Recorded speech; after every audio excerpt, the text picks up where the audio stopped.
it was a very good offensive performance. And yeah, I do think he took the foot off the gas a little bit. But hey, the second team still scored a touchdown too.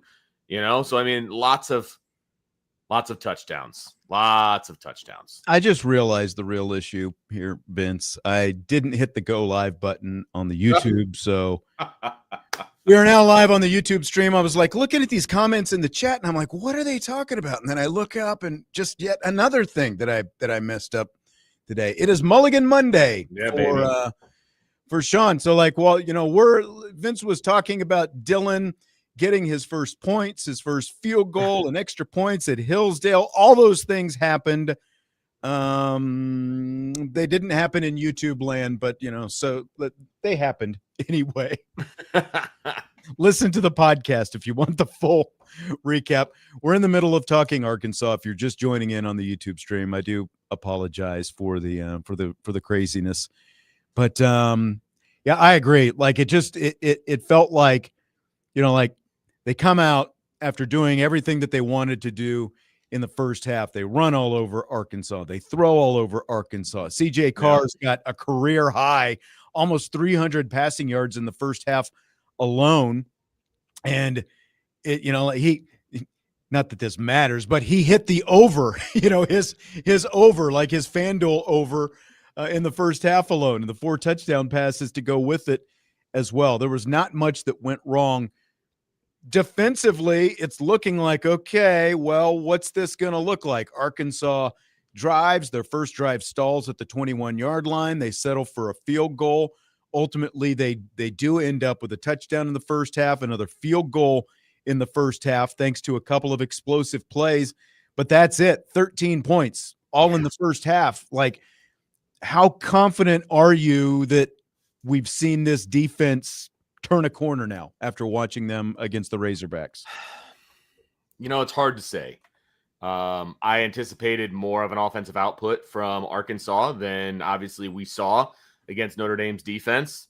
That's an absolute step in the right direction. I hesitate to use the word turn the corner just yet. Now, is there like a defining game upcoming that will allow that to happen? Maybe USC, because they are a fairly potent offense, although they didn't really show that against Illinois. But, they've got Boise State next.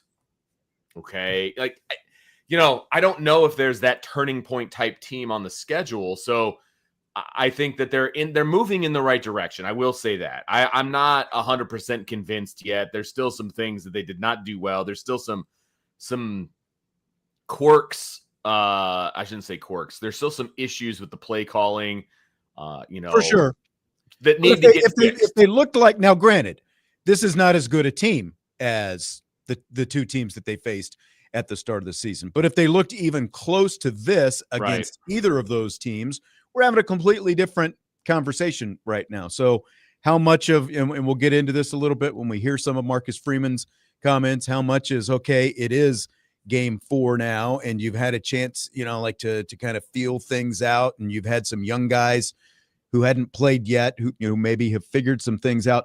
One thing we do know, though, is this was a defense that was giving up almost 33 points and over 400 yards per game, and they held the nation's number 8 offense that was averaging 552 yards to almost 200 yards below their average. And the quarterback, Taylor Green, we talked about, the dual threat guy, he hit the one big run, the 54-yard run, but that was pretty much it. He hit a couple shorter ones, but he was averaging almost 388 yards per game. They hold him about 100 yards below his average. So, what's the worst part about Arkansas's team has been their defense. We saw that again on Saturday. The good part about Arkansas was their offense, and Notre Dame's suspect defense held them in check. So I'm with you, Vince. I'm not willing to say that they've turned a corner, but to your point, I don't think it's, maybe USC, because USC can still score, and they're like, of all the teams the rest of the way, and we've talked about some of the teams that'll challenge Notre Dame, from NC State to BC a little bit. They had a pretty bad weekend themselves. Syracuse, I don't know, but USC is the one with their offense that's specifically going to challenge Notre Dame's defense the most. So I think like turning a corner for Notre Dame's defense probably isn't going to be about one thing, one game, one thing happening like this. Right. This is a really good start, though, because of the kind of offense that Arkansas has been. I think it's really just going to be about how you string things together and do you make some incremental improvement over the course of this season. That's to me, like it's going to be more of a macro corner that's turned up rather than micro. I think that's fair. I think Brian and I talked on the phone as he was driving around Arkansas in the mountains and whatever the heck he was doing down there, yesterday on the way home. And we were talking about the defense, and we were talking about the fact that, I feel like the players are overplaying the scheme. Like there's really good players that are playing in this defense, and they're starting to play better regardless of scheme, if that makes sense. You know what I mean? And so like, I think that part still needs to be worked out, and that still needs to be changed and things. But at the end of the day, they're doing what they need to do because they happen to have really good players. The fact that they're running a 12-yard in front of linebackers, that's a problem. But then it has nothing to do with talent. That has to do with scheme. Like that needs to change. You know what I mean? How many it doesn't matter who the quarterback is or what the team is. Right. When Notre Dame is playing the zone and Drake Bowen's got to make that deep drop over the middle, they're just dropping it right over his head every time to the guy. Right. He's 15, 20 yards. Doesn't matter how far he is downfield, what kind of depth he gets. They're just dropping it right over him because there's that's just not a Drake Bowen problem. You know what I mean? Like that's the scheme. That's the scheme. Yeah. So that's a bigger problem because right now Notre Dame's going to be able to out athlete a lot of teams on the schedule. I mean, we've heard about it ad nauseum, right? They're going to be the favored team, throughout and blah, blah, blah, blah, blah. Okay, that's great. But that's not going to help you in December when you're in the playoff. You know what I mean? So hopefully they can get better and get good enough throughout these next, 8 games or whatever it is, get to where they need to be so that they are competitive in the playoff. Because the 10-2 Notre Dame will make the playoff, by the way. Mark my words on that. Oh, okay. We're going to go with that already, huh? Yep. I felt that way from the beginning. I'm just saying 10-2 Notre Dame is not getting left out of the playoff. I'm not saying they're going to host a game, but they're going to be one of the top 12 teams in the country. I'm very confident in that. They're going to I don't even want to get into that. I know. That's an argument for down the line. We can actually have it tomorrow. I'd rather just have it tomorrow. Fine. We've got that's fine. To get into today. But it's amazing how quickly Notre Dame won that game. And even on the broadcast, they had nothing else to talk about during the broadcast on ESPN once it became a blowout, and they started talking about Notre Dame's playoff chances. It's because remember last year, I can't remember which game it was, but it was the Georgia Tech game, actually. Remember, they just kept hammering. Remember, they'd put the graphic on the screen and the, ESPN's computer and the, all the chances and all that different kind of stuff. And Indy Forever 72 says they really won't turn a corner until Ash is gone. Could not believe those ESPN announcers actually said Ash was respected by other coaches. Who besides Meyer? That was probably the most interesting comment of the game on. They're not there to trash coaches. I felt like it was like a little bit. It's like, really? Do we really have to prop him up that much? We've all seen what this defense is. Oh, yeah. I can't even defend him. I'm not trying to defend him. Obviously, I'm sure he's respected by more than one coach in the entire coaching community. So, there's coaches. I don't know. I don't know. I don't know what to say. I'm trying to be positive, but he's a problem. There's no doubt about it. He's a problem. Marcus Freeman talked a little bit about it today, about simplifying and all of those different things. Those are all accurate. I'll play that cut right now because Al Golden and Chris Ash obviously both come from the NFL. Golden came from the NFL. Ash is coming back from the NFL, just like Golden, a little bit different role, obviously, but they both spent a few years in the NFL before becoming coordinator here. And it took Golden a little while to realize that he had to kind of scale some things back from some of the things that he was asking these guys to do because of all, the schemes and the concepts and all this different stuff to, in order to let his players be successful. So Freeman was asked about that idea, about just the fact that because these guys come from the NFL, is there some scaling back, some simplification that is needed? I just think different coordinators have different philosophies of defense, right? And that's in terms of the tactical aspect of it. I'm not talking about the core fundamentals of how you play the game, block destruction, tackling, those pursuit to the ball. And I think when you have that experience from the NFL, you probably have a lot of answers to combat what an offense does. But answers are only as good as execution. You know what I mean? And sometimes through failure, you got to say, okay, this looks good on paper, but our guys aren't executing at the level we need them to execute. And so I think that's what you saw from week 1 to really week 4 is that they're executing what they're being asked to execute at a higher level. Does that mean that we've simplified? Maybe we've condensed. I don't know if the defensive play calls were that much different, but we better find ways to teach it better. And what you did, you might not notice this, you guys might notice it, but we played with a little bit of different technique in certain positions. And so I think it's a accumulation of all those things, but it's a different kind of philosophy in terms of your answers to what an offense is doing. So what do you think about that, Vince? That was a very political way of saying they changed things up, and they're teaching it differently. Okay, that's fine. Different techniques at some different positions, and that's your job, right? If you're not, it's like if you're in the classroom and 3/4 of the class is not understanding the topic that you're giving, it's not a student problem. It's a teaching problem, right? If there's 1 or 2 kids that aren't getting it, okay, well, that's a student problem. We'll make some adjustments and we'll do some things with those particular students. This was a classroom problem, right? It wasn't just 1 or 2 people on the defense. It was the whole thing. So it was a coaching problem. There were much fewer like pre-snap communication issues in this game. Yes, I agree. Like, and we talked about that, right? We talked about what we want to see. Like, I just didn't want to see the confusion pre-snap and all that.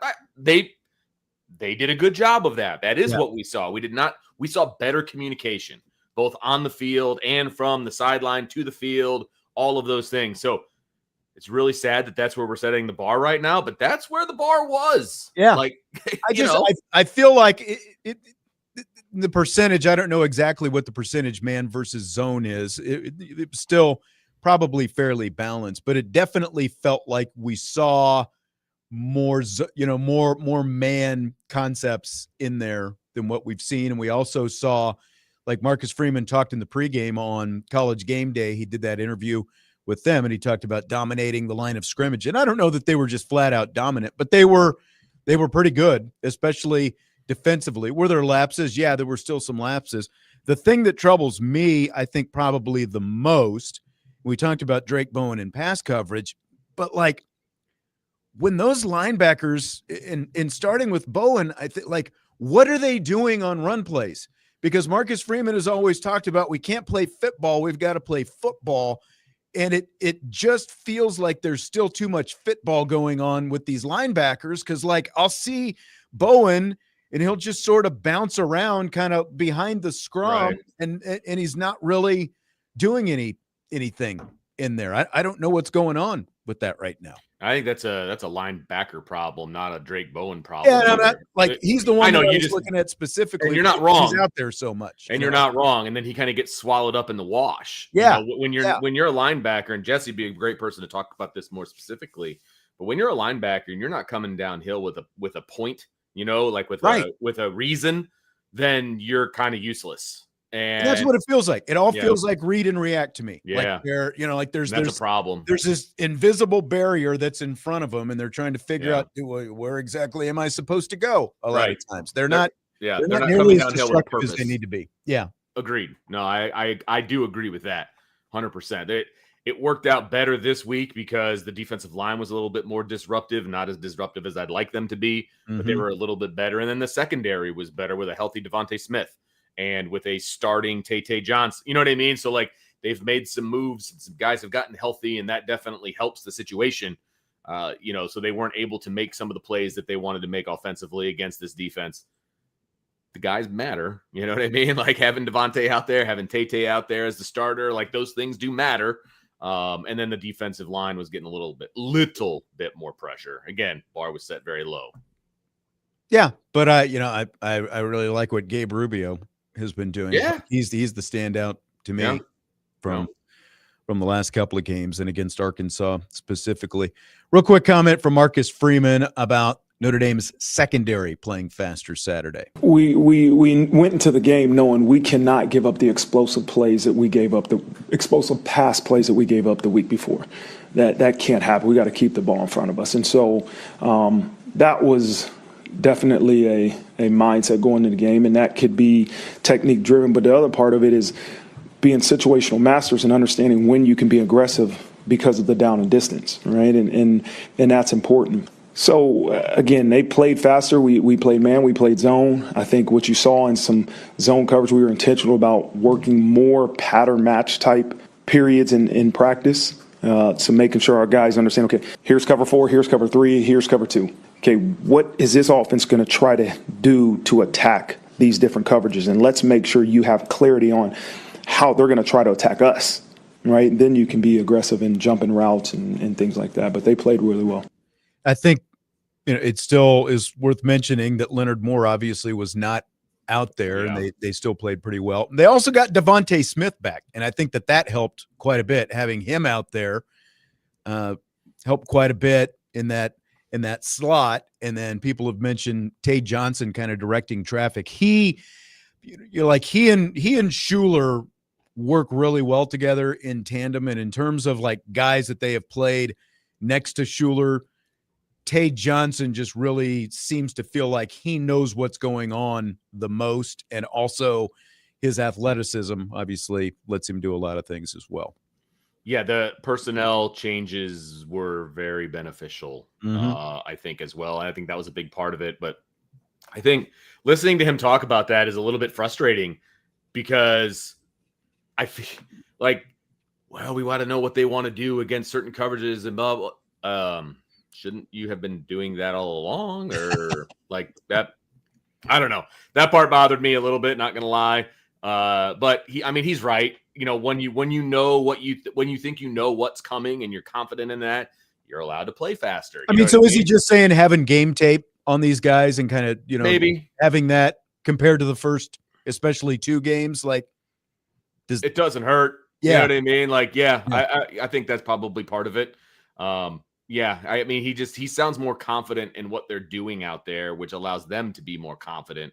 And so I think that all is beneficial to all of it. This is a good distinction on, because we were talking about the linebackers, and I think it was Werewolf in the YouTube chat said that Kingston Biliamo Asa seems to know where he's going. But as I am Tenzin, I am the son of Aang points out, KVA is sent on pressures at a much greater rate. So it's a lot easier for him with a lot of the things that they ask him to do to just go be diabolically physical. And he's the new Snead, right? Like they used to just send him like, go get the ball, like just go be an athlete. And that's kind of what they're doing with KVA. And there are times where obviously KVA is playing back at linebacker depth and doing all those things, and he does a good job. I'm not comparing the two because I think one is a significantly better linebacker than the other. But to your point, when they're just releasing him to go get the quarterback, you're just going. Like you're not thinking, you're going. So yeah, it makes a big difference. Wow. Ooh. Lee 974. Thank you very much for the super chat. He says, great to have Vince back in the YouTube. Appreciate that. That's going right to the medical bills right there. That's right. Oh, ND Forever 72. He is playing right up my alley. He's making a Pulp Fiction reference here. He says, when summing up thoughts on the defense and Ash on Saturday, when John Travolta and Samuel L. Jackson comment on how the car looked so much better at the end after they cleaned the car up, they've got it in the garage and they've cleaned up all the brains and the blood and all that stuff from the inside of the car. They tell Winston Wolf. Wolf tells them his response is something that I can't repeat on the air. But how can I come close? Basically, let's not go patting ourselves on the back too hard just yet. That's a very clean version of it. nowhere near what he actually says, but that's the best reference I can make on the air on a family show that the FCC will also agree with. Right. So, yes. All right. We'll take a timeout. When we come back, we'll talk more. There are a few different comments that I want to get to, including some stuff about CJ Carr against the Blitz, and also a couple different things happened this weekend. We had the fake punt against Arkansas, and then someone said the G word at the press conference today. I don't know if you saw or heard this, Vince, but someone said the G word, and Marcus Freeman was not happy about he was not happy. We'll talk about that when we return. Budweiser's Weekday Sports Beat with IrishBreakdown.com.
We continue Budweiser's Weekday Sports Beat with IrishBreakdown.com with Vince D'Addario. I'm Sean Stiers. Do you have anything else to say about the defense, Vince, before we shift gears here? Look, at the end of the day, they gave up 13 points. That's a huge step in the right direction. Yeah. And hopefully they can build on that moving forward. That's Again, where to I'm a at. good offense with an experienced quarterback. The guy's Yep. been in school for 5 years. He's been playing for a while. Yeah, 100%. And we saw what this offense has done in the first 4 games that they had, right? So, I mean, it was a complete dismantling of Arkansas, where Arkansas went into this game thinking they were going to win and thinking that they were going to be able to outscore Notre Dame and all of these different things, and it was over before it got started. So, it was a good game on both sides of the football for sure, and things to build on both sides. But the defense took a step in the right direction. So, again, baby steps. We'll take it. You know, we talked on Friday about we see more Lou Holtz, Jimmy Johnson, because supposedly Jimmy Johnson was down there. What the references and all that? See him at all.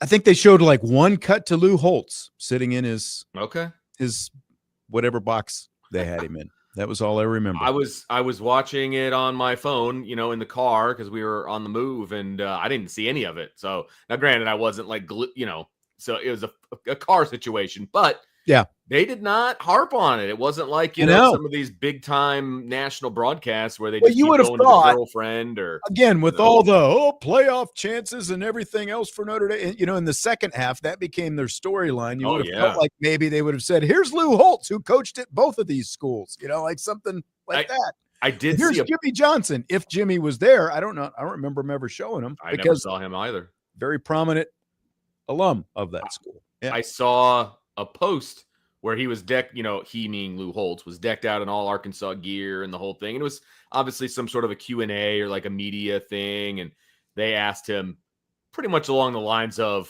who you rooting for? Yeah, kind of a deal. He's like, well, one school fired me and the other one built a statue. Right. I was like, that's a great response. Right.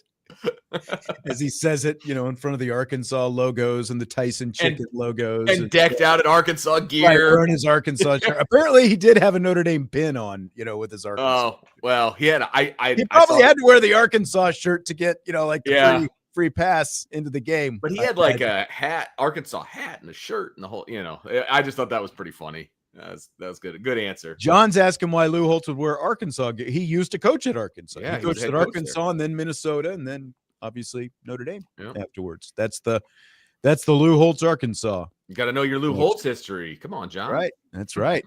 We had an Arkansas fan in here in the second hour Friday, and we were getting all kinds of the, you know, like the Jimmy Johnson and Lou Holtz were both up for the job and, you know, all that kind of stuff when Holtz ended up getting it. And what documentary did I watch? I think it was in the Dallas Cowboys. Was it the Dallas Cowboys one? In there. Yeah. He was not happy. No, he wasn't. He was not happy. Not at all. I'd say it worked out for both of them, though. How about CJ Carr? I think things worked out for him pretty well Saturday. He just keeps getting better, and I'm not really sure how that's possible. Scary. I'm just saying, like, Mike Denbrock also had his best game of the season as well. Mm-hmm. The scheme that he had, the plays that he was calling, I mean, CJ Carr was throwing to guys where, remember I said I was watching it on my phone. There were a couple of times, like the touchdown to Will Pauling, there wasn't a red shirt on the screen. Yeah. You know what I mean? Like he was throwing some wide open guys. Now, there was one time, I can't remember if it was third, it was over the middle. Like Carr was kind of in the pocket, and then all of a sudden it's just freaking Malachi Fields wide open about 12 yards downfield, and he turns it into a 20-something yard gain. Yeah, just like wide open. It's like, I mean, granted, he's got to throw to the open guy. He's got to make the play. He's got to make those throws and do all of the things that previous quarterbacks at Notre Dame could not do. Because you and I have sat in the press box on level 9 at Notre Dame and seen guys running wide open and the ball doesn't go to them. Right. So there is some of that involved. Right. But he was completing the passes he should complete. And I mean, he had almost 300 yards going into halftime. I mean, I don't know.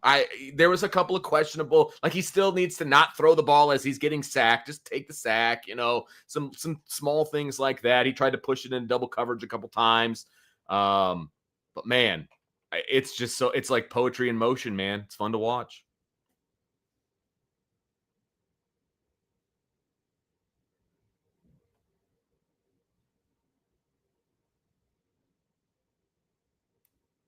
Sean, can you hear me?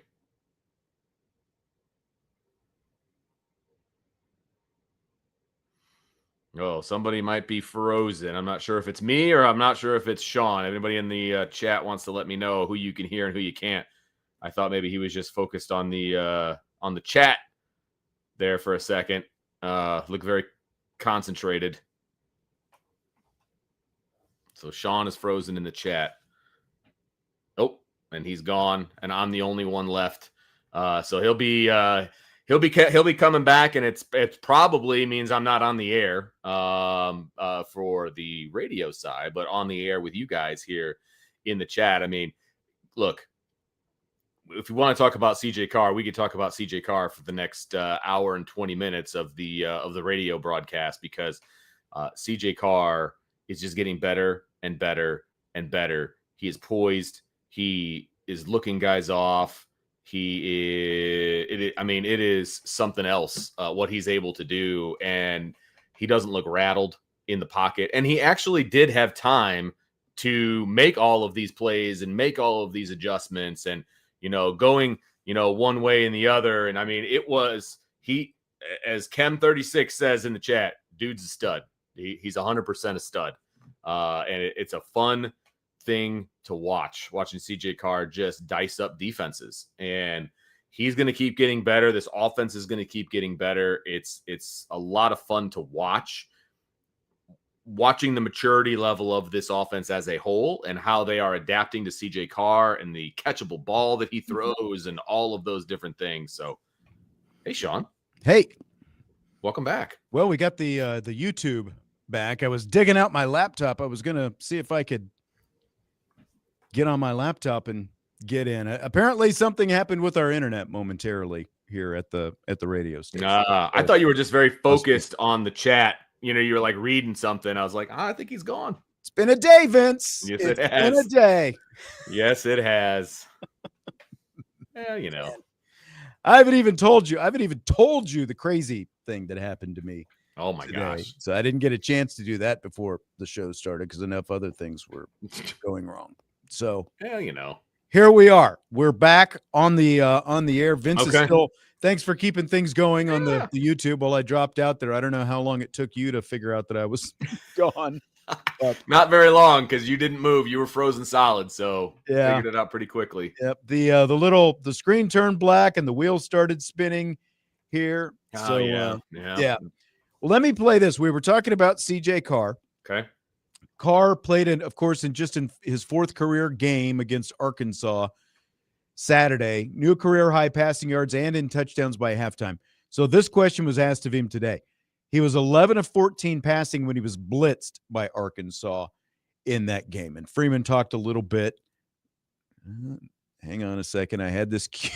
It all went away when you went away. That's right. It was all down there. Had this ready to go before I got bumped. Here we go. So Marcus Freeman talked about that. CJ Carr against the blitz. Yeah, I think the protection was so important, right? You guys give me crap for loving up those O-linemen, but there is no great quarterback without protection. And they protected him, but you got to be in the right protection, right? The protection is also protecting is physical word. Right? Got to protect our quarterback, but it's also a schematic term. Like, we have to be in the correct protection, and that's something that CJ was able to do. You can see a pressure and say, okay, I want to change the protection to pick up that pressure. So I thought he did a great job of recognizing the pressure. Our O-line did a good job of protecting him and executing what protection call we had to give him time to, again, like I said, if you're going to bring pressure, right, and I know this from the defense side of the ball, you're asking your guys to cover for less time than you do if you only bring 4. And so when you bring pressure and we can pick it up and protect our quarterback, it gives him time to throw it. One, I like how Marcus Freeman knows that he's getting we're giving him a hard time for picking on the offensive line. There's nothing wrong with giving, because he said you guys give me crap for giving love to the offensive line. There's nothing wrong with giving love to the offensive line when it's deserved. When it's due. Yes. Yes. Yes, exactly. Yeah. Exactly.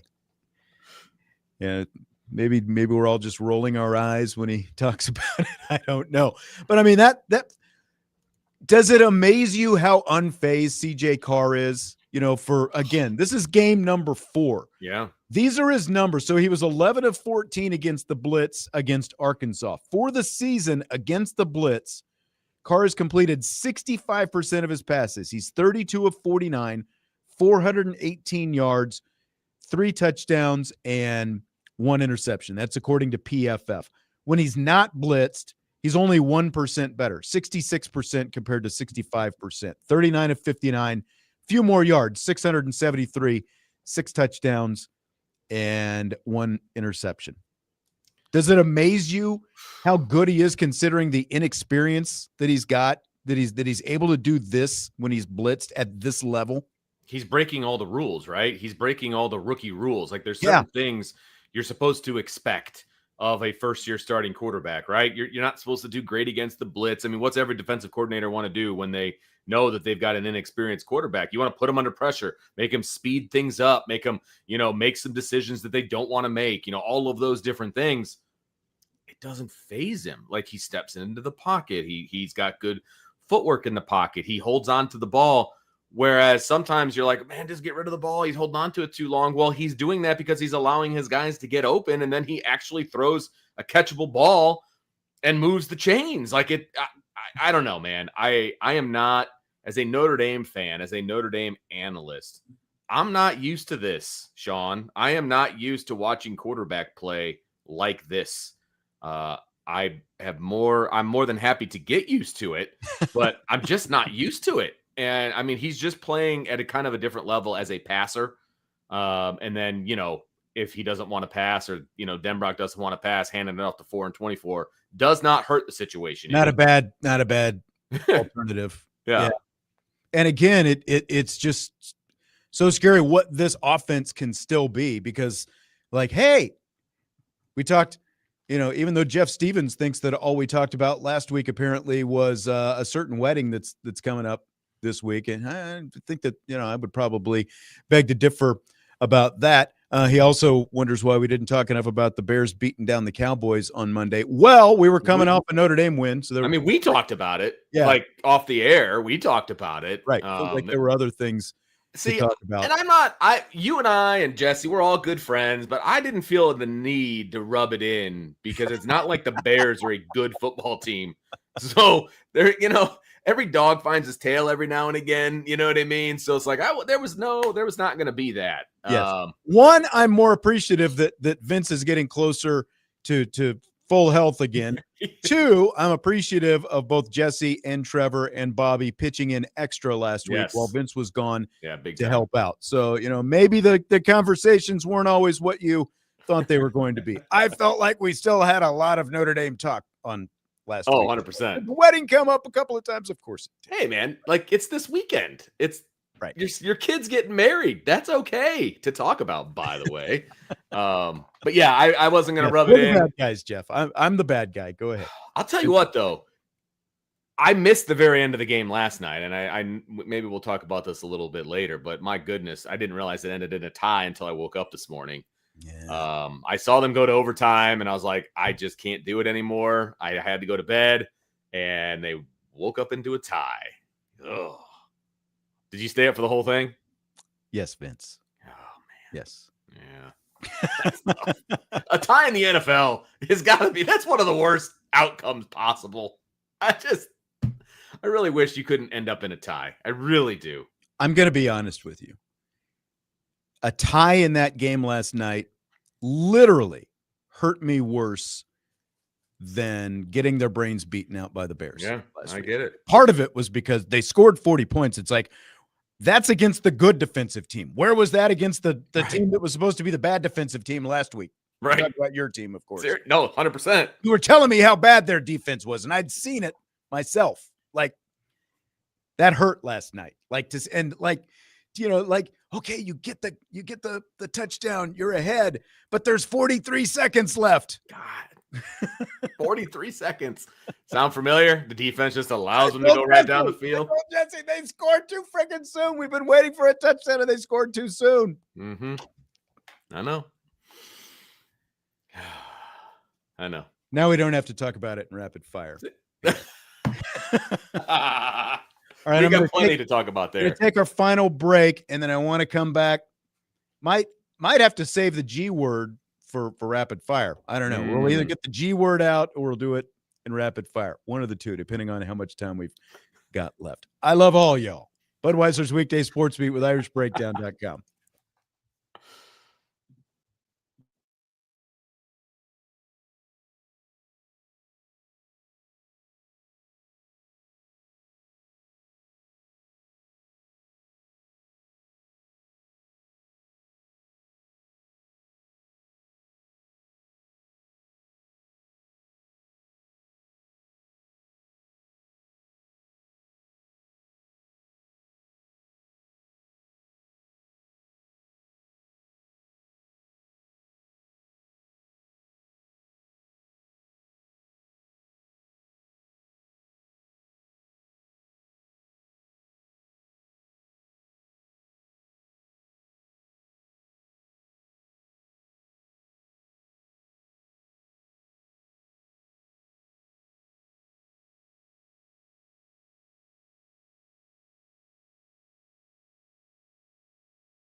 Budweiser's Weekday Sports Beat with IrishBreakdown.com continues with Vince D'Addario, Sean Stiers. All right, I want to play this. Been teasing this G word. Got like multiple things playing here. Everything's got a life of its own today. I might as well just be a marionette and have someone flail my arms around and what it feels like right now. So, Marcus Freeman today at his press conference was asked about defensive lineman Cole Mullins getting in against Purdue last week and then more against Arkansas this week. But when the question was asked, the Purdue time was referred to as garbage time when the question was asked, for lack of a better term, as it was said. Here is Freeman upon hearing garbage time. Please don't call it garbage time to me. For lack of a better term. Yeah. Every play is important, man. Every single play is important. And Cole's a guy. Here's why I tell you that, because if Cole or any of our guys had the mindset this is garbage time, then they don't understand they're being evaluated the exact same ways that the starters are. And it's important that they have that mindset, because we're going to hold you, our second group, to the standard we hold the first group to. That's the only way to do it. And I know I'm not exactly answering your question, I'll get to it, but our second group on offense played extremely better than they did the week before, and that was a huge challenge. It's not, hey, this is game reps, man. You are not guaranteed a lot of these, so make the most of them. And Cole has done that. When Cole got in the game versus Purdue, he produced. He did a good job, and he is a high motor guy. He plays extremely hard. Him, Elijah, those two guys, Elijah Hughes, play extremely hard, and they're getting better with some technique, their size and stuff like that. But guys that play the game really, really hard usually are rewarded. Okay, so a couple different things there. The G word, garbage time. Can't use it. I mean, if you wanna tick a coach off, I get, I'm on record. I think this came up last week or the week before, Vince, when you were off anyway. Jesse and I were talking about it, and fans refer to it all the time as garbage time. Yes. The game is a blowout. You start getting guys in, but just what Marcus Freeman said there, like that playing time means something to everybody. It means something to the players themselves. It's their chance to get out. They don't look at it as garbage time. It's their chance to get out there and show what they can do. And as he said, for the coaches, that's how these guys are going to be evaluated. And in some cases, like Arkansas left their starters out there longer than Notre Dame the whole time the other day. Yeah. I don't know what the term needs to be, because so many people do call it garbage time. I don't know. Feels like we need to come up with something better that we can start using when those guys get in there and blow, whether it's blowout time, developmental time. I don't know what it is. What's your thoughts on garbage time? You call it second team reps is what you call it. No coach calls it garbage time, I can tell you that. So I understand where Marcus Freeman is coming from and why he kind of like winced when he heard that term. And I get it, because that is very contrary to what he's trying to tell his players. He's trying to tell them, like, look, you have an opportunity to get on the field. You show us what you've got. And in that particular example, and look, the basis of the question was good. It was Cole Mullins got in at the end of the game. He played well, and he found himself getting reps. Or nails on the chalkboard, because correct, garbage time was used. Yeah, because the point is that during that time that he got on the field, it earned him playing time, when the game was still on the line. And so exactly, that's actually a good thing. That's something that you do want to highlight. It just wasn't asked very well, because you don't want to use that term. But yeah, it's like second team reps. He did say reps. For lack of a better term, he could, it's like he couldn't come up with he needed to do a better job of coming up with a better term. I guess so. But yeah, I thought that was actually pretty funny. That all went down the way it did. Not gonna lie, it was pretty good. As for Mullins itself, like, how important is it? Not just not necessarily just for him, but that Notre Dame is maybe gaining another viable option there at defensive tackle. Well, the defensive line has not played very well. I mean, let's be honest, right? And so if somebody's going to go out there and take advantage of their opportunity and play well, then they deserve an opportunity, when it means something. And Notre Dame is clearly showing that, hey, man, there's some jobs open. There's opportunities here for guys. If you're going to play well, if you're going to take advantage of the time that you have on the field, you're going to get rewarded when it matters. And I think that's a really, really good precedent to set for Notre Dame specifically, because, you know, you get into a situation like this and we know that there's certain positions that aren't playing well. And, you know, as a parent, as a player, you know, as a parent of a player who's not playing, you know, you always hear, well, my kid probably wouldn't do any worse, you know, that kind of stuff. Right. Oh, no, I've never heard that before. I'm sure you haven't as a coach. You've never heard that before. That's my favorite argument, by the way, from a parent. But this at least shows where if I am a parent of a kid that's not playing, and I was recently, it's like, hey, man, you just got to keep going to practice and doing your thing. Take advantage of every opportunity that you get, and you never know what's going to happen. There's proof in the pudding right there, you know, with Cole Mullins. So the only thing, one, I do think it's important. Two, the only thing I would push back a little bit on your assessment of the defensive line, I still think they've played pretty well against the run. It has been I agree. Pass rush. No, I agree with that. They've got to pick it up. Like specifically, Rubio has been really good, really physical. Elijah Hughes has given him some good things. Dawson has given him some good things in flashes, but they've just got to be they got to get better. Pass rush has got to get, that's like the whole we want to play more zone, obviously, is what they're saying. If you're going to do that, those four guys have got to figure out ways to get there without blitzing. You know, that's part of the deal. It's just what it is. But yeah, I mean, I think it can do nothing but help this group if Mullins is part of the mix there as well.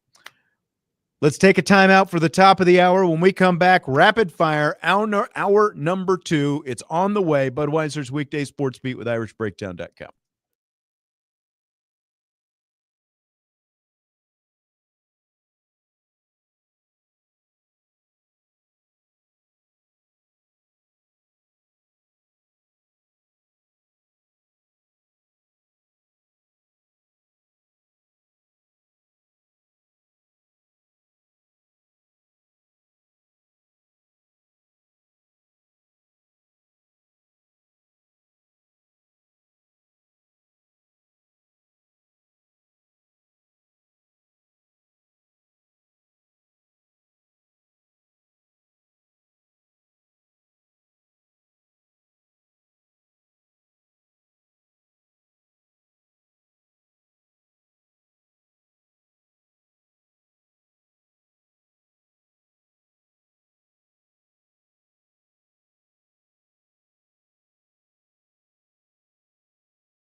We're here for hour number 2. Glad to have you with us.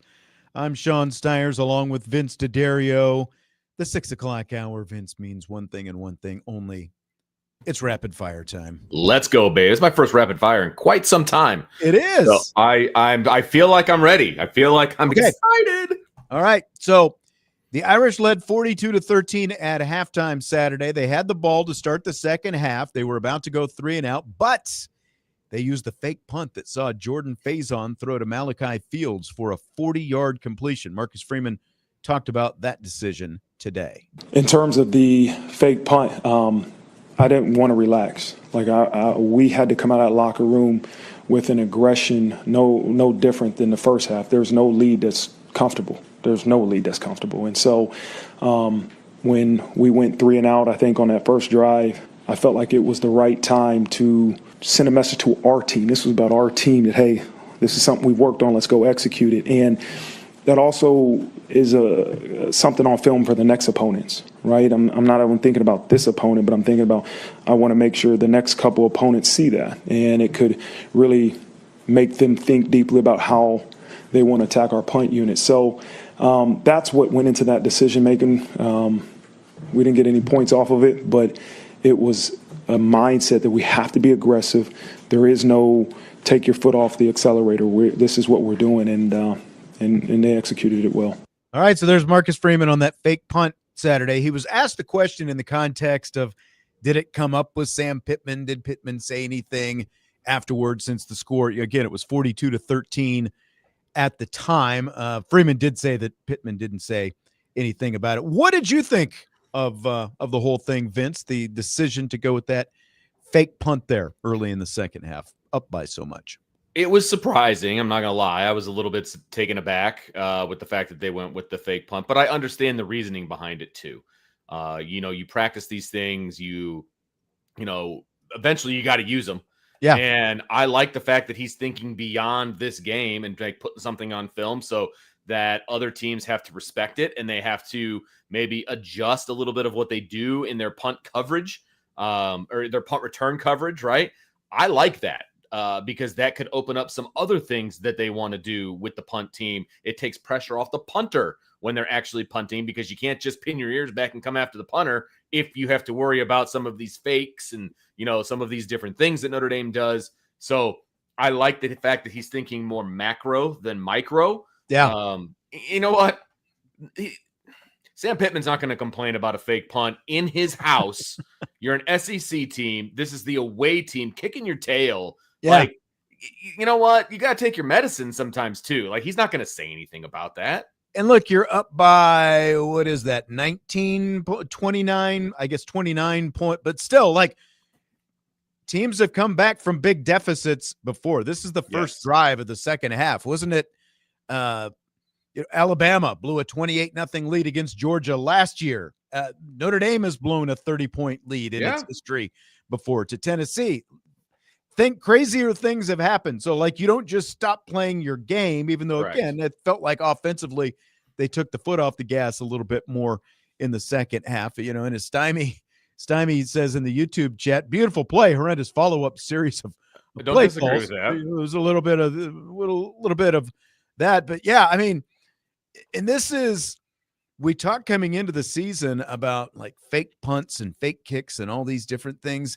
And this is kind of the time that these things start happening now because Marty Biaggi, again, like going back to game film, he's got 3 to 4 games now, and it's going to continue to grow the library of what he sees against these different teams. Yep. He knows what the fronts look like. He knows what the looks are like and what he might be able to do and use some of these different things. And what Marcus Freeman said, like, establish a tone. Tell your team, look, okay, looks like a 3 and out, but we're not going to settle for that. We're in our own territory.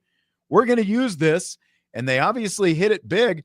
What I was expecting, honestly, was for the ESPN TV crew to say, by the way, Jordan Faison was a high school quarterback, so he should be able to throw a ball. Didn't even touch it. Didn't even touch it. Like that's like a grapefruit. You know what I mean? A watermelon across home plate. Like, come on, man. For you. Yeah, exactly. Threw it on the run, like it's a good throw. Yeah, great throw. What? And another great Marty Biaggi Yeah, oh, yeah. That scientist in there doing his thing. So I love it, and we're going to see more of it. And as Marcus Freeman says, you're sending a message to the rest of your opponents, like, you better be prepared because we're going to hit you at some point, and good luck being ready for it. So I like it on a lot of different levels. Yeah, I mean, look, I was at a game on Saturday where it was 44-0 was the final score, and the team that was winning ran the swinging gate for an extra point. They threw that out there. They ran a fake punt. Like, this is the time of year where you start putting things on film. So other teams have to think about it. Yeah, that's absolutely what you do. It's not necessarily to win the game. It's not necessarily to gain a competitive advantage in that moment, but it's about putting things on film to make guys think about, well, shoot, they might do this or they might do that. So it makes a lot of sense. Congratulations to Brady YG111. He is the first Boise troll of the week. Hello, Brady. Welcome to the show. All right, he's calling for a Boise win this week. Okay. He thinks Boise is going to put 42 up on Notre Dame. That monstrous Boise State offense. Okay.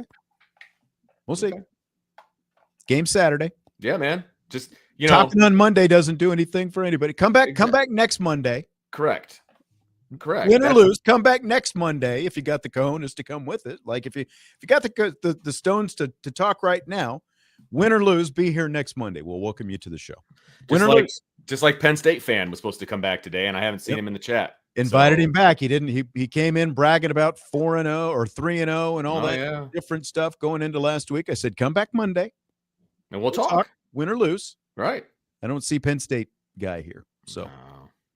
That's a shame. He's our longtime troll. I hope Brady comes back. And if Boise State ends up beating Notre Dame, that'll be a great conversation for us to have with Brady. But if they don't, then let's have another great conversation. Like, we're all equal opportunity here, Sean. We are. We give everybody a chance. Yeah. Werewolf in the YouTube chat says Radio Guys got it. That's good. I assume he's talking about the phase on. They are homers. I would hope so. Tony and Ryan. Yeah. They're like, they are the Notre Dame radio guys. They should. You would hope that they would hit it, and they did, apparently. Yeah. Did the Arkansas radio guys get it? That's the next question. Yeah. I believe Malachi was also a quarterback as well. So it was like former QB to former QB. So there you go. So let's dig deep here. Fill in the blank. Arkansas firing head coach Sam Pittman after Notre Dame's lopsided win was blank. Has nothing to do with Notre Dame. Like, that axe was coming regardless, and it's a shame.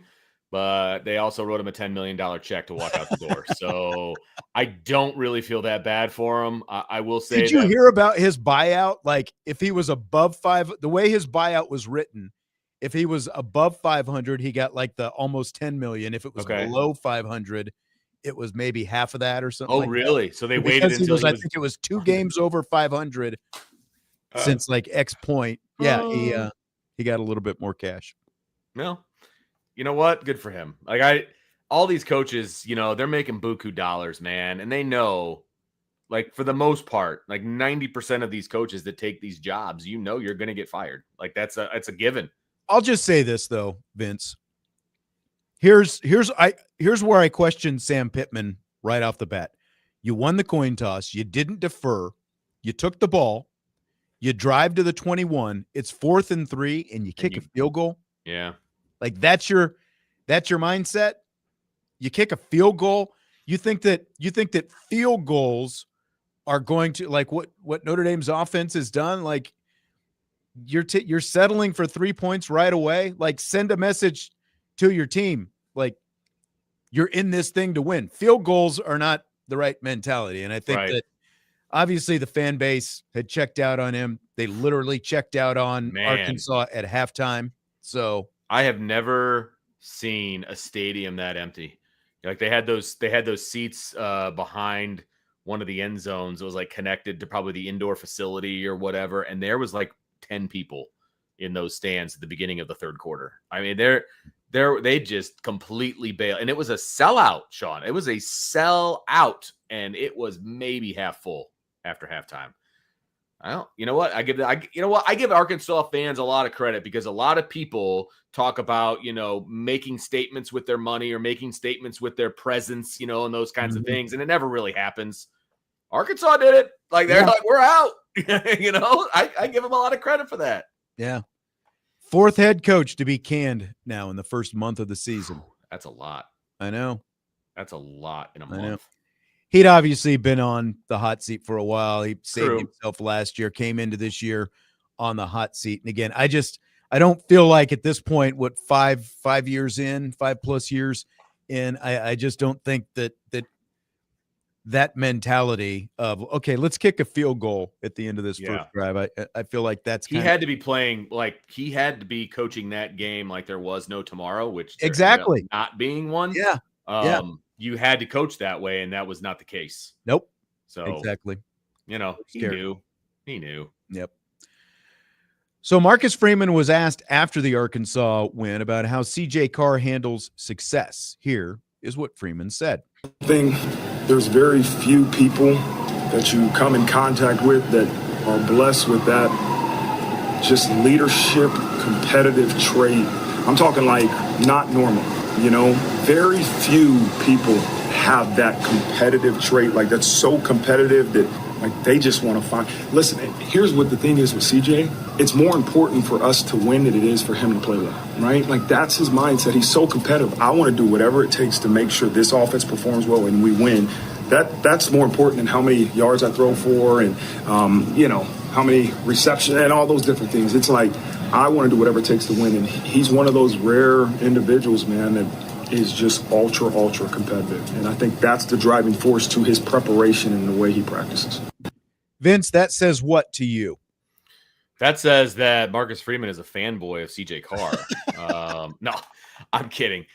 It says to me that Marcus Freeman understands that, yes, he has talent, and he's probably run across a lot of guys with talent over his coaching career.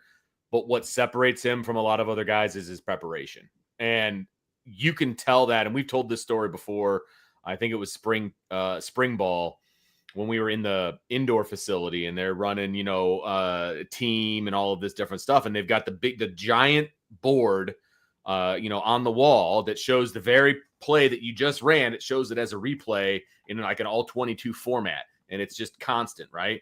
And he threw a pass, and it was actually, I can't remember if it was complete or incomplete. Doesn't matter. He's immediately staring at that board, watching to see if he made the right read, if all of those different things. Like you could see his head snap to the board. And so like his preparation is just different than a lot of guys that are out there. And you can attribute it to the fact that, his dad was a college football player. His grandpa was a head coach, all of those, the familial football family, all of those different things. Mm-hmm.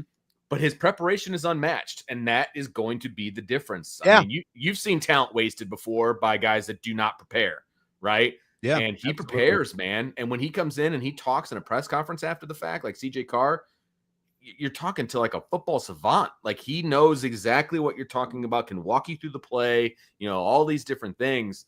He's just different in that regard. Yes, ton of talent. We all know that. He can spin it. He can drop it where it needs to go, all of those things. But he's got it up here too. Yeah, and that's when you heard those things that Marcus Freeman was saying about him, like his competitiveness and not caring about the numbers and all. Like this is what I'm talking about when I say stats are for losers.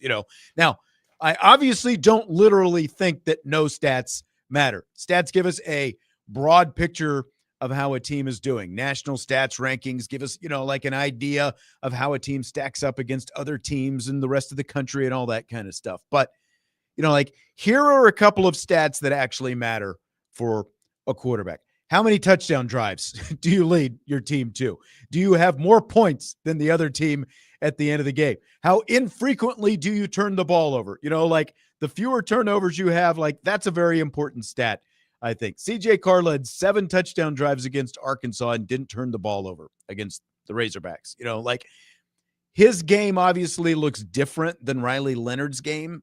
But the things that Marcus Freeman was saying about CJ Carr, like you can apply that to both of those guys. It's the same with guys like Tom Brady, Peyton Manning, Troy Aikman. Winning matters and caring about winning matters. And all those things that you were talking about, like all of that stuff matters. And again, as we've been talking about, it's just scary to think where this offense can continue to go, considering this guy has only played 4 games so far in his career. I know. We're gonna get spoiled. Is what's gonna happen. We're gonna get spoiled watching CJ Carr over the next 2 years, and enjoy it, folks. Like we've said this about other guys that play for Notre Dame. Like, enjoy it while you can. That is the situation here. Enjoy it while you can. Somebody's already talking about him being the first overall pick in the 27 draft. I heard that already. Like, yeah, it's out there. Just enjoy it, man. Not surprised. It's not going to be that long. Joe's asking in the YouTube chat if that is a jab at him. Of course, no, it's not a jab at you. I'm just, like clarifying when I say that. One, I'm obviously kind of joking when I say it, but at the same time, it's just like this is what I mean. Like, just to clarify when I say that. Again, I'm not saying no stats matter. There are certain things that matters. Winning and losing matters. Taking, all those different things, like being competitive the way, and I get that as well. Joe, he says he was joking as well. We can't always tell just by reading. This is true on the thing, though, right? Let's take a timeout. When we come back, we've got more rapid fire. There were other press conferences this weekend, including Mike Elko had one after his game. We'll hear some of his comments and more. We'll talk about some of the other games around college football this week and many more things. Budweiser's Weekday Sports Beat with IrishBreakdown.com and Rapid Fire.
Budweiser's Weekday Sports Beat with IrishBreakdown.com continues. Rapid fire in the second hour of the show with Vince D'Addario. I'm Sean Stiers. Mike Elko.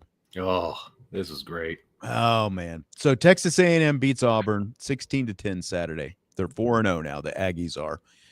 Head coach Mike Elko got a question in his post-game press conference that he didn't like. Here is his response. Do you want to ask a question about like us being 4-0 for the first time since 2016, or how did the defense bounce back, or how about you held them to 176 yards on offense and you had 5 sacks and they were 0 for 12 on third down and 0 for 2 on fourth down and you got the return game going again? Like, I don't mean to sound like someone else, but my gosh, will you guys stop being so dreadful and gloomy? Well, we're only halfway through this. Yeah. Next one. All right. So there you go. Vince, what do you think of Elko's response? I just love the shot that he took. That's the best part of the whole thing. I mean, everyone associated with Notre Dame went, oh, he's talking about Brian Kelly. It was fantastic. I mean, it was a subtle shot. Didn't say his name. He just threw it out there. And it's like a when you know kind of a situation. So I thought that was great. But like, look, he's not wrong. They're 4-0. Like, give him his flowers. Let's talk about it. But like, at the same time, I don't know what the question was because I've heard that response. I think it had something to do with the offense, because they only scored 16 points. Gotcha. Basically. Yeah. But those are questions you got to answer, dog. Like, that's, Right. This is not a Wendy's, sir. This is not your coach's show. Right. Like, you're going to get, it's a press conference. You're going to get questions. You don't get to pick the ones that they're going to ask you. And the fact that they had scored over 40 points in their first 3 games. And then now Auburn's got a pretty good defense, but they only scored 16 points, and the guy at the end was like, well, we're only halfway through this. We've still got a chance to ask other questions. And I think we all appreciated the shot. And I know that Mike Elko was trying to have fun with it, but like, right. This is one of the things that I really appreciate about Marcus Freeman, because that there are plenty of questions that he stands up there and he doesn't like either, but you don't hear him do this. You don't hear him do the Brian Kelly where he's, like going right back out, literally, like being combative about the questions, like he understands the way the defense played those first few games. He doesn't like it any more than anybody else. You might not sort of like the political way that Freeman is answering a lot of those questions, but I appreciate the fact that he's not doing this, like throwing the question back at the people asking it, and again, I understand Elko is having fun with it, but it's like, as they say, there's a little truth in every joke. He obviously didn't like it. It's like pepper me with praise after we just won and we went 4-0. Okay. Wait for your coach's show and you'll get that kind of stuff, Mike. Yeah. 100%. Like, you're going to get asked about your offense because they didn't play very well. Yeah. Talk about it. And again, we've talked about this. As long as you don't say talk about it when you're asking the question. Yeah, that's true. But like, we all the time, when you're a coach, when you're an analyst or whatever, it's a lot easier to talk about the negatives when you're coming off of a win. So enjoy talking about these negatives coming and being 4-0. Great point. That's the thing for me. Great point. Because, like, I saw Carter Carls, who covers Texas A&M, and also used to cover Notre Dame. I saw him retweet. He was saying, "Oh, I don't know if he was necessarily talking about Brian Kelly." Come on, he was talking about Brian Kelly. Come on, Carter. Like everyone, like the fact that you even had to say. I mean, I think we all know, because look, Brian Kelly was just doing this a couple of weeks ago and being even more combative about it with the reporter. Now he apologized and all that stuff, but that's what Brian Kelly does. And guess what? Correct. They lost to Ole Miss, and the question that was asked was pretty relevant because their offense was not very good. Speaking of which, Vince, results from the weekend. What was your favorite non-Notre Dame related result of the weekend? You have many to choose from, Mr. Schadenfreude. What did you call me? Mr. Schadenfreude. What is that? Taking pleasure in the misery of others. 100%. Yes. 100%. So I will take out of the mix my kid making his collegiate debut. I will take that out of the mix because clearly that is number one. Okay. But for purposes of this show, it's clearly Brian Kelly and LSU losing that game. Like, clearly that was one of the best parts of the weekend. I mean, that was just a joy to watch. It was a joy to watch. And just the way that it went down and the overtime. And honestly, I don't know. Or wait, did theirs go to overtime? Whose? The LSU. Did that one go to overtime? I can't remember now. All these games are starting to run together. Okay, that was the Penn State game. Look, watching Penn State lose, glorious. Watching LSU lose, glorious. Watching Notre Dame just whip around Arkansas, glorious. Hillsdale, glorious. All of these things were great. It's always going to be LSU. That's always going to be the number one thing. I will revel in their misery like a warm shower. I mean, it just feels so good. Ole Miss all the way up to number 4 in the rankings this week. And no, it did not go to overtime. I didn't think it. It was a 5. I didn't think so. They were running together some of those games. It was a kind of a crazy Saturday, but gosh, watching them lose was interesting. By the way, that Ole Miss is number 4. By the way, right now they're 5-0, but I mean Arkansas and Kentucky are their 2 previous best wins. You know, like, I don't know, so like going back to who'd you beat and all this different kind of stuff. People sure seem to think Ole Miss is pretty good. And that Ole Miss Arkansas game came right down to the wire itself. They were both scoring a lot of points. No doubt. I was watching that IU game, Josh, and oh man, I was like, does Kurt Cignetti's face, does it always look like the blood has completely rushed? Like there's zero color in his face. His cheeks look bone white the whole fourth quarter, and it was not cold out there, so it's not like he was freezing or anything. I really want IU to lose again. I agree with you, Josh. That would have put the icing on the cake of the entire Saturday slate for me if IU would have lost. And I know there's a lot of IU fans around here, and I apologize to all of you, but Cignetti has just gone a little too far for me. I just can't stand him. I just cannot stand him right now. So I want him to lose. I'm not going to lie. Yeah, I had my fingers crossed, and I'm sure we've got some IU fans, that's great. That's awesome. Basketball season will be here soon. We're just not in on Cignetti. That's just where it is. Well, they got a tough road to hoe here coming up. I mean, they only won by 5 against Iowa, and now they got to go to Oregon. They have a bye week, and then they go to Oregon. So that should be a lot of fun. Yeah, the whole James Franklin, like it's an easy narrative. I get that, but it was a great competitive game, and they came back, and obviously that game did go to overtime. But the man is now 4-21 as head coach at Penn State against top 10 teams. 4-21 in the last 9 years. His only 2 wins over top 10 teams came in the Rose Bowl against Utah a couple years ago when Cam Rising, the Utah quarterback, was out, and last year in the college football playoff against Boise State. That is it in the last 9 years against top 10 teams. And he had this at home.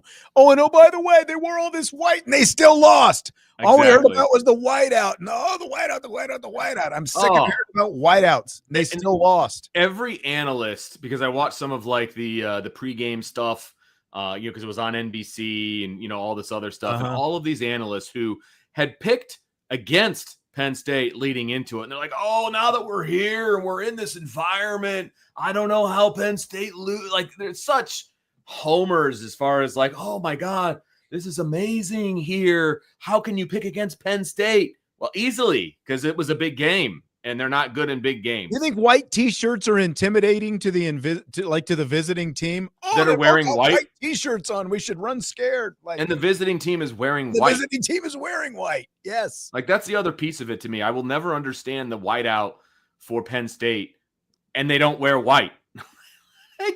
No. You can dictate what you wear. And when they wear their white jerseys, they also wear white pants, and they've got white helmets. Like, white out your team too. Right. I don't get that. If you're gonna ask the fans to white out, why aren't you wearing all white when you're Penn State at home? Especially considering you've got white helmets. You can be white from top to bottom. Makes no zero sense. Zero. But go figure. Were you happy to see USC? I realize USC losing, like, it's a tough one when you look at it, because they were 4-0, and of course they were, like, really kind of full of themselves about being 4-0. And then Lincoln Riley, we talked about it on Friday, making all the excuses. Oh, we had to play the last game set, last week, and now we've got to play the earliest game this week, and we're on the road at Illinois, and blah blah blah. They get up by 17. They end up losing to Illinois, or they were down by 17 rather. They rally back, but then they still end up losing. It's a double-edged sword, right? Because you don't want to see them win, because I just don't like USC, and I like to see them miserable as well. But you want them to win to boost up your resume if you're Notre Dame. Mm-hmm. So I get all of those factors. At the end of the day, I want them to lose. I'm sorry. I will never root for USC. I want them to lose. I enjoyed the fact that they lost. They announced it at the Hillsdale game. People were cheering, which I thought was hilarious. I will never root for them. I don't want them to win. I'm sorry. Like, here, my whole thought process, and we're going to talk about this tomorrow. Would it help Notre Dame if USC had a number in front of their name? Yes, it absolutely would. There's no doubt about it. But at the end of the day, it's not going to matter. 10 wins is going to be enough to get them into the playoff. Now, you can have an argument about seeding, and we can have that argument tomorrow when we talk about it. But you're going to get into the playoff. You control your own destiny, in my personal opinion. So it doesn't matter. It doesn't. So I want them to lose. I can live with that. But again, like Lincoln Riley, little BK Jr. making excuses before the game is like sets it up going in about, we've got here's the excuse if this doesn't work out for us. It's like, why would you send that message to your team? Exactly. Why would you do that? Something else again, that like Marcus Freeman, like, it's so nice not to hear all these excuses that we used to hear from Brian Kelly. Whether it's before or after or anything else, it's like setting yourself up to have this fallback excuse. Like, just again, sending the complete wrong message to your team going into that. Like, that's supposed to be, this is the guy who's going to rebuild and revitalize USC football. A guy who's just tossing out excuses left and right. Look, you and I have both been head coaches. And you take whatever you can, whatever's happening around you, you take it and you spin it to help your team. You don't go and complain about things that are completely out of your control. Like, you don't, that's a waste of your time. That's a waste of your energy. He should have taken that information, gone back to his team, and be like, look, nobody else in the country has to do what they're asking you to do. You're better than that. You are going to go out there and you're going to dominate and all of those different things. Like, that's how you take that information and use it as a positive to your team. It's not like his kids had to do a close open where you close, the restaurant the night before and then you have to open it up the next day. There was a week in between. And listen, the sun was probably still shining in Los Angeles when the plane landed after getting home from Illinois. Unlike, we talked about this, Michigan State, when they had to fly back from that 11 p.m. Eastern time game in Los Angeles, they probably got home around 7 or 8 in the morning. The sun is coming up when Michigan State got home. Correct. In their game. Who had it worse? USC exactly going from that, or Michigan State coming home from that? 100%. Come on. Michigan State started at 11 o'clock their own time. Yeah. That's what time that game started. Yeah. And think about their fans staying up till 2 a.m. watching that game. Correct. And they didn't have to travel back, on a plane immediately following the game. So, like, cry me a river, dude. This is the main reason. Well, not the main reason. It's one of the many reasons that I will not root for USC to win. I cannot root for that imbecile to win after he goes out and complains about start times. I can't do it. More Lane Kiffin, Brian Kelly. Some shade coming up from the guy down there in Mississippi. That's coming up next when we conclude Rapid Fire and Budweiser's Weekday Sports Beat with IrishBreakdown.com.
Winding down Budweiser's Weekday Sportsbeat, IrishBreakdown.com, Rapid Fire with Vince D'Addario, Sean Stiers.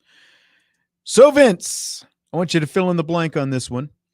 After beating LSU Saturday, Ole Miss head coach Lane Kiffin tweeting a photo from his scouting report with a quote highlighted from LSU head coach Brian Kelly saying, quote, "We're going to keep that Magnolia trophy right here in Baton Rouge, right where it deserves to be," end quote, is blank. Old school, I think, is the best way to play. It's old school, like, the whole bulletin board material and all that kind of thing. But now I will say this, and you might want to hit the record button because I'm going to say something nice about Brian Kelly. But like, he took it from the coach's show. Like, it's supposed to be like talking to your fan base. Correct. He's probably in a restaurant someplace with surrounded by LSU fans. Like, what do you want him to say? You know what I mean? Hey, coach, what's going to happen this weekend? Right. What are you going to do with that Magnolia trophy? Yeah. Yeah. Well, our family going to keep it right here. Or maybe they're talking like this down there. I don't know. But like, I have no problem with him saying that on his coach's show. So it's Lane Kiffin kind of dug deep for that one. And I don't know that his guys needed that kind of motivation, but that's Lane Kiffin. So, you know what? So be it. So be it. Yeah. To an extent, I understand what you're saying about coach's show and all that, but everything is national now. Everything, you're not wrong. Everything finds the internet. It's like, I'm surprised that there wasn't more of it circulating, and maybe there was down in those circles down there, but leave it to Lane Kiffin to find that little piece of information and use it as a piece of, use it as a motivator. Last page, I think it looked like it was the last page of the scouting report.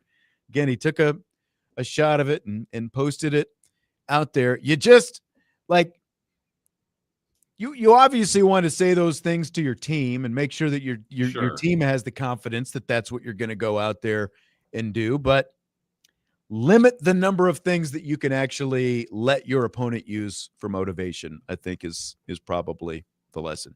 And Brian Kelly and Lane Kiffin appear, like, publicly anyway, they appear to get along pretty good, but Lane never has any issues. Just throwing a jab or two back at old BK whenever he gets the opportunity. Like that. And I love the fact that is a top priority for a few different people across the country. I do get a kick out of that. Very much so. So I'm down with it. Believe me, I'm riding the Kiffin train right now as far as his pettiness is concerned. He and I are very similar when it comes to pettiness. So I'm good. I'm shocked. Vince, the Bears have won 2 in a row. Scale of 1 to 10. How you feeling right now? Surprised, for sure, because they did not play very well this past Sunday. That's for sure. And somehow they squeaked out a win by a point because that's the kind of game that they usually lose. Like 100%, the way they played. 100%. Look, I like everything about this Bears team except for the quarterback. I'm on record. It's not going to change. He played the game of his life a week ago against the Cowboys.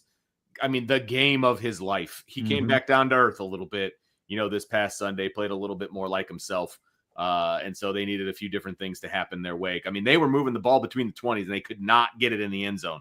Tons of field goals to start off the game. They just could not finish off drives. But 2-0 in the last 2 weeks. Okay. That means they're 2-2, I think now, or I think they're back to even. So they're right in there. They're in the mix. Yeah. Yeah. I mean, I'd be feeling pretty good if I was a Bears fan. Like, again, they didn't play great, but they went on the road. They picked up a win. You look at the Packers. I think the Packers have a lot more questions than like the first couple of weeks. The Packers defense looked like it was just a world beater. And all of a sudden, the last 2 weeks, they have looked a lot more vulnerable, especially the other night. And again, like, if I combine this with my whole Cowboys thing, like, I'm watching – I watched a little bit of the Bears game. My daughter was watching the Bears game. I've got the ticket, so I was watching Chiefs Ravens in the other room adjacent for a little while, and then that game just got ugly. And then Lamar Jackson went out, and it wasn't worth watching anymore. I go back, so I'm watching the end of the Bears game, and it's like, man, they managed to freaking do it. And in the meantime, I just gotta sit through. I thought that I was going to basically stay up until midnight, and my best case scenario was going to be they would lose by a field goal or something like that. Instead, they go to overtime and they frickin' tie. And again, I couldn't have felt worse about the tie and the way the tie ended up happening. No doubt. I as I was cutting the grass yesterday, I'm kind of doing it in pieces. But anyway, I was cutting the grass yesterday, and I'm thinking to myself, how can the Bears manage to get the number 1 overall pick in 27? Like, that is what's going through my head. That's where I'm at right now, Sean. Yeah, there you That's go. where I'm at. There you go. So if I have to suffer the next 2 years, let's do it. All right. We're going to have to wrap it up with that. We'll have, of course, a lot more on tomorrow's show, Notre Dame related, and otherwise, Vince will be back as well. So we've got that coming up tomorrow. Vince, good to see you. Glad we got the rapid fire in. For Vince, I'm Sean. We will talk to you tomorrow. Budweiser's Weekday Sports Beat with IrishBreakdown.com.